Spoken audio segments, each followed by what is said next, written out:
Hello दोस्तों, KLD classes में आप सभी का स्वागत है। आज हम बात करेंगे बहुत ही इंपॉर्टेंट एक नया टॉपिक है। टॉपिक का नाम है प्रशांत भूषण कौन है, जिनके बारे में आप पिछले एक महीने से डेली न्यूज़पेपर ट्विटर पे आप डेली न्यूज देख रहे होंगे। तो ऐसे में जरूरी ये बन जाता है कि इनके बारे में जानकारी रखा जाए कि ये क्या है और क्या काम किया है, देश के लिए इन्होंने क्या क्या काम किया और कब इनके ऊपर हमला हुआ और कब किसके कारण से ये बहुत ही अधिक विवादित रहे हैं। बात कुछ पुरानी है, करीब 40 से 41 साल पहले की बात है। तब इनकी उम्र मात्र 23 वर्ष थे। ये अमेरिका की प्रिंसटन यूनिवर्सिटी में इन्होंने एक नोवेल भी लिखा था, लेकिन दुख की बात है कि ये आज तक नोवेल प्रकाशित नहीं हो पाया।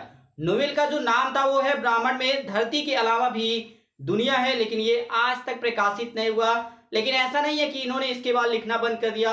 आज भी इनकी कई किताबें आपको यहाँ पे स्क्रीन पे दिखाया जा रहा है, आप इनकी किताबों को पढ़ सकते हैं। और दुनिया आज इन्हें एक लेखक के रूप में नहीं बल्कि एक वकील के रूप में मानती है, और एक ऐसा वकील जिसने अपने पूरे जीवन में करीब 500 से अधिक केस लड़ चुका हो। और यह भी बताया गया कि सबसे बड़ी बात कि इन केसों को लड़ने के लिए इन्होंने कोई भी फीस नहीं ली। सबसे बड़ी बात यह है कि उन केसों में पैसा नहीं लिया गया, जैसे पर्यावरण से जो संबंधित हो या मानवाधिकार से जुड़ा हो, भ्रष्टाचार से जुड़े केसों के लिए। इसी कारण से अंग्रेजी पत्रिका इंडिया टुडे ने अपने एक लेख में इन्हें भारत का जनहित याचिका वकील नंबर 1 बताया है। पर वर्तमान में ऐसा क्या हुआ जिसके कारण से इनके ऊपर इतना अधिक विवादित काम चल रहा है। वर्तमान में भारत की सबसे ऊंची जो आपकी अदालत है, सुप्रीम कोर्ट है, उसको लेकर उन्होंने 2 ट्वीट कर दिया था। उसी को लेकर आज पिछले एक महीने से बहुत ही चर्चे में ये चल रहा है, जिसके बारे में हम जानेंगे। और बताया यह भी गया कि ये कोई पहली बार नहीं है कि जिसके कारण से ये इतने अधिक चर्चे में बने हुए। तो चलिए जानते हैं कि प्रशांत भूषण कौन है। सबसे पहली बात तो ये है कि ये किसी परिचय के मोहताज नहीं है। इनकी उम्र प्रेजेंट टाइम में 63 साल है। ये पति, पिता, राजनीतिक और आर्ट कलेक्टर भी हैं। उसके साथ साथ आप जानते हैं कि इतने बड़े वकील हैं जो करीब 500 से अधिक केस लड़ चुके हैं। इनके पिता भी वकील हैं, जो शांति भूषण नाम है, जो फेमस है, भारत के एक महान वकीलों में इनका नाम गिना जाता है। लेकिन शुरुआत में प्रशांत भूषण का मन नहीं था कि जैसे पिताजी वकील का काम करते हैं तो हम भी ऐसा करें। ऐसा लोगों का भी मानना होता है कि जो पिताजी काम करते हैं उससे हम थोड़ा सा ऊपर या हटकर कोई काम करें, तो ऐसा भी इनका भी स्वभाव था। लेकिन बाद में कुछ ऐसे केसेस आए जिसके बारे में हम आगे बात करेंगे कि बाद में इन्हें इस तरह से वकील के क्षेत्र में, लॉयर के क्षेत्र में आना ही पड़ा। एजुकेशन के बारे में बताया जाता है कि इन्होंने आईआईटी करने गए, लेकिन पहले सेमेस्टर जैसे ही पूरा हुआ उसके बाद ये आईआईटी की परीक्षा छोड़कर चले आए। इसके बाद कानून की पढ़ाई करने के लिए अमेरिका की प्रिंसटन यूनिवर्सिटी गए। वहां से आते हुए इलाहाबाद यूनिवर्सिटी से इन्होंने फिलॉसफी ऑफ साइंस का कोर्स किया। इंदिरा गांधी के खिलाफ चुनावी धोखाधड़ी का मुकदमा इनके पिताजी ने, शांति भूषण जी ने लड़ा और 21 महीने तक भारत में इमरजेंसी लागू रही। इसके बारे में आप सभी जानते ही हैं। उस समय प्रशांत भूषण भारत में ही मौजूद थे। उस समय उन्होंने 2 किताबें लिखी थी। पहली किताब थी द केस दैट सक इंडिया, आप स्क्रीन पे देख सकते हैं, आप इसकी किताब को पढ़ भी सकते हैं। और दूसरी किताब उस समय लिखी गई थी जब राजीव गांधी देश के प्रधानमंत्री थे। इस किताब का नाम है before the selling of a nation, जो इस तरह से इनके माध्यम से लिखी गई थी। अगर मैं बात करूं कि वकील के क्षेत्र में ये कैसे आए, किस तरह से, किस केस की कारण से आए, तो 1976 में बंबई में जयप्रकाश नारायण ने एक बैठक बुलाई। ये बैठक 2 दिवसीय थी। इसमें कई लोग शामिल हुए थे। इसमें यह बात किया गया था कि इंदिरा गांधी जी को कैसे प्रधानमंत्री के पद से हटाया जाए। तो इसमें यह बैठक में यह फैसला लिया गया कि कांग्रेस ये एक पार्टी थी उस समय जो कांग्रेस पार्टी से अलग हुई थी, जनसंघ, सोशलिस्ट पार्टी और भारतीय लोक दल का विलय कर दिया जाए, तभी हम इस तरह से इंदिरा गांधी को हराया जाए। तो इसमें इनके पिताजी भी इस मीटिंग में शामिल हुए थे।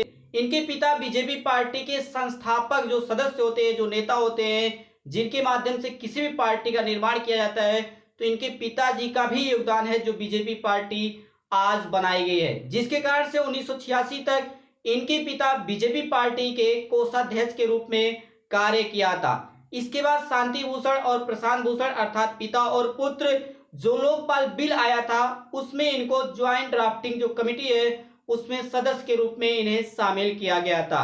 आईआईटी व प्रिंसटन यूनिवर्सिटी में भले ही इन्होंने विज्ञान में सीधे पढ़ाई नहीं की हो, कोई भी सिलेबस, जैसे आईआईटी तो इन्होंने, मैंने बताया कि पहले ही सेमेस्टर के बाद छोड़ दिया था। इसके बाद प्रिंसटन यूनिवर्सिटी गए तो वहां पे भी सीधे सीधे विज्ञान से नाता नहीं था। लेकिन 1983 में दून वैली में चूना पत्थर की खुदाई का जब केस इनको मिला, उसको जीतने के बाद से इनको इतने केस मिले, जैसे अंतर्राष्ट्रीय खाद्य बीज कंपनी मोनसैटो का मामला हो, या 1984 में सिख विरोधी दंगा हो, भोपाल गैस कांड जो आप जानते हैं कि गैस वाला हुआ था, नर्मदाबाद, बड़े से बड़े केस इनके पास आते रहे और ये धीरे धीरे करते करते लगभग 500 से अधिक केस आज लड़ चुके हैं। ऐसा नहीं है कि इतनी ऊंचाइयों पर पहुंच गए और इन्हें समस्याओं का सामना ना करना पड़ा हो, कई घटनाएं इनके साथ घटित हुई हैं, लेकिन यहाँ पे हम विशेष रूप से दो समस्याओं या दो घटनाओं के बारे में चर्चा करेंगे। तो पहली घटना यह है कि प्रशांत भूषण अपने माता पिता के साथ दिल्ली से सटे नोएडा के सेक्टर में रहते हैं, जहां आज से करीब 3 वर्ष पहले कुछ लोगों ने इनके घर के आसपास उपद्रव मचाया था और इनके घरों पे रंग फेंक दिए गए थे।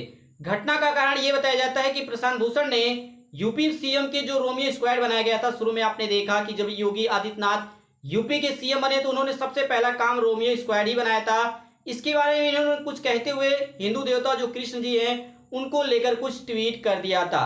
तो वही बीजेपी प्रवक्ता समित पात्रा ने समाचार एजेंसी एएनआई को दिए गए अपने इंटरव्यू में बताया कि प्रशांत भूषण ने भगवान कृष्ण को लेकर जो या जिन शब्दों का प्रयोग किया है उसके कारण से करोड़ों भारतीयों की भावनाओं पर नुकसान हुआ था। तो ये पहली घटना थी। दूसरी घटना के बारे में बात किया जाए तो ये अक्टूबर 2011 की है, जब ये अन्ना हजारे की जो टीम बनाई गई थी उस समय भ्रष्टाचार को लेकर, उस समय ये इसके सदस्य भी थे और सुप्रीम कोर्ट में जो इनका यहाँ पे ऑफिस बनाया गया था उसी ऑफिस में हमला किया गया था। जैसे आपको इस वीडियो के माध्यम से दिखाया जा रहा है कि उनको पहले मारा गया, उसके बाद जमीन पे गिरा दिया गया। तो ये हमला उनके ऑफिस में किया गया था, कई थप्पड़ भी मारे गए हैं। तब केंद्र व दिल्ली में किसकी सरकार थी? तो कांग्रेस की सरकार थी। उस समय के गृह मंत्री पी चिदम्बरम ने इस हमले की निंदा की थी। और इस हमले में कौन शामिल था? इस हमलावरों में एक थे तेजिंदर सिंह बग्गा, जो बाद में कह सकते हैं कि बीजेपी पार्टी के प्रवक्ता नियुक्त किए गए। तो ऐसे में समझ पा रहे होंगे कि कहां पे किसके कारण से इनका राजनीति में और किन किन घटनाओं का सामना इनको अपने जीवन में करना पड़ा। विवाद तो उस समय भी हुआ इनके बयान को लेकर, जब इन्होंने जम्मू कश्मीर को लेकर अपनी राय प्रकट की। इनका कहना यह था कि जब संयुक्त राष्ट्र संघ ने 1956 में जिस समय जम्मू कश्मीर को भारत में विलय किया गया था, उस समय एक समझौता हुआ था कि जम्मू कश्मीर को तो आज मिलाया जा रहा, लेकिन बाद में यहाँ पे जनमत संग्रह कराया जाएगा, जिसके माध्यम से यह तय किया जाएगा कि क्या जम्मू कश्मीर के लोग भारत में रहना चाहते हैं या अपना अलग खुद का देश बनाना चाहते हैं। इसके बाद से इस बयान पर सुप्रीम कोर्ट के सीनियर वकील अमिताभ सिन्हा का कहना है कि कश्मीर को लेकर इस तरह के जो बयान इस तरह से इन्होंने प्रशांत भूषण जी ने दिया है, ये पूरी तरह से पाकिस्तान के जैसा लग रहा है और यह देश तोड़ने की बात है और देश नहीं बचेगा तो हम भी नहीं बचेंगे। इसलिए आज आप देखेंगे तो अमिताभ सिन्हा आज बीजेपी के सदस्य हैं। तो वही राजनीति में इनका इस प्रकार से आगमन होता है कि प्रधानमंत्री मनमोहन सिंह के दूसरे कार्यकाल में इन्होंने कई बड़े खुलासे किए, जैसे नीरा राडिया टेप कांड हो, 2G स्पेक्ट्रम घोटाला हो, ऐसे कई मुद्दे उठाए, भ्रष्टाचार को लेकर कई मुद्दे उठाए गए, जिसके कारण से दूरसंचार मंत्री को केवल इस्तीफा नहीं देना पड़ा बल्कि उन्हें जेल भी जाना पड़ा। इस तरह से इन्होंने शुरुआत किया इंडिया अगेंस्ट करप्शन के। और उसी समय देश में एक पार्टी का जन्म होता है जिसे आज हम आम आदमी पार्टी के नाम से जानते हैं। और उसमें भी इन्हें जो प्रशांत भूषण जी हैं वो आम आदमी पार्टी के संस्थापक सदस्यों के रूप में एक अहम सदस्य माने जाते हैं। लेकिन बाद में पार्टी के जो प्रमुख है, आज भी पार्टी के प्रमुख है अरविंद केजरीवाल के बीच में कुछ मतभेद होने के कारण से प्रशांत भूषण आम आदमी पार्टी से अलग हो गए। और इसी के साथ साथ इनके पहले एक और सदस्य आम आदमी पार्टी से अलग हुए थे, जिनका नाम है योगेंद्र यादव, जिन्हें भारत का जाने माने चुनाव विश्लेषक भी माना जाता है। प्रशांत भूषण ने इनके साथ योगेंद्र यादव के साथ मिलकर स्वराज इंडिया पार्टी के निर्माण के। कई लोगों का यह भी मानना है कि प्रशांत भूषण के कोयला घोटाले, 2G स्पेक्ट्रम घोटाले, नीरा राडिया टेप कांड जैसे भ्रष्टाचार मुद्दे को लेकर उस समय जो इन्होंने खुलासे किए और जो उस समय माहौल बनाया, उसके कारण से बीजेपी पार्टी 2014 में सत्ता में आई है। तो इनका भी श्रेय इन्हें ही दिया जा सकता है। मोदी शासन में भी इन्होंने कई बड़े खुलासे करने की कोशिश की, लेकिन हर बार इन्हें एक झटके के रूप में माना गया। जैसे राफेल लड़ाकू विमान में जो सौदे में भ्रष्टाचार की बात की जा रही थी, कांग्रेस पार्टी आज भी आरोप लगाती है कि राफेल विमान में मोदी जी को पैसा मिला हुआ है। इसी तरह से कोविड-19 जब संकट भारत में आया, उसके बाद मजदूरों को लेकर जो प्लान की बात हो रही थी कि स्थान से दूसरे स्थान पर ले जाने की बात हो रही थी, जो रेलवे सब बंद कर दिया, बसों को बंद कर दिया, तो ऐसे में जो समस्याएं हो रही थी उसको उठाने में इन्होंने सहयोग किया। इसके बाद पीएम केयर्स फंड, जो पैसा राहत पहुंचाने के लिए जो जमा किया गया था, करीब बताया जाता है कि पीएम केयर्स फंड में अभी तक 10,000 करोड़ रुपए से अधिक जमा हुआ है, लेकिन सरकार ने अभी तक इसमें से 3100 करोड़ रुपए खर्च किया है। उसको लेकर भी इन्होंने ऐसे मुद्दे उठाए, लेकिन इन्हें बीजेपी पार्टी के शासन काल में एक बार भी सफलता नहीं मिली है, जैसे कांग्रेस पार्टी के समय में इनको सफलताएं मिलते रहे थे। इन सभी विवादों के कारण से कई लोग इन्हें गैंग का हिस्सा भी बुलाते हैं। 14 अगस्त की बात है कि 2 पुराने ट्वीट की वजह से भारतीय सुप्रीम कोर्ट ने इन्हें अवमानना का दोषी बताया। अभी तक सजा नहीं सुनाई गई है कि इन्हें 6 महीने की जेल होगी या 2000 रुपए की जुर्माना देना पड़ेगा। ऐसे कई और इस तरह से फैसले आ सकते हैं। इसके पहले भी इन्होंने कई बार ऐसे अवमानना के केस इस तरह से झेले हुए हैं। इस विवाद के तुरंत बाद कई लोगों ने कलकत्ता जो हाई कोर्ट है उसके पूर्व जज CS कर्णन के जो प्रशांत भूषण ने उनके ऊपर ट्वीट किया था उसको रीट्वीट करने लगे, जिसपे इन्होंने पूर्व जज के खिलाफ जो अवमानना का केस चला था उसको इन्होंने सही बताया था। इसके पहले भी विवाद उस समय भी हुआ था इनको लेकर, जब इन्होंने कहा था कि भारत में पिछले जो 16 से 17 जज आए हैं उसमें से आधे तो भ्रष्ट हैं।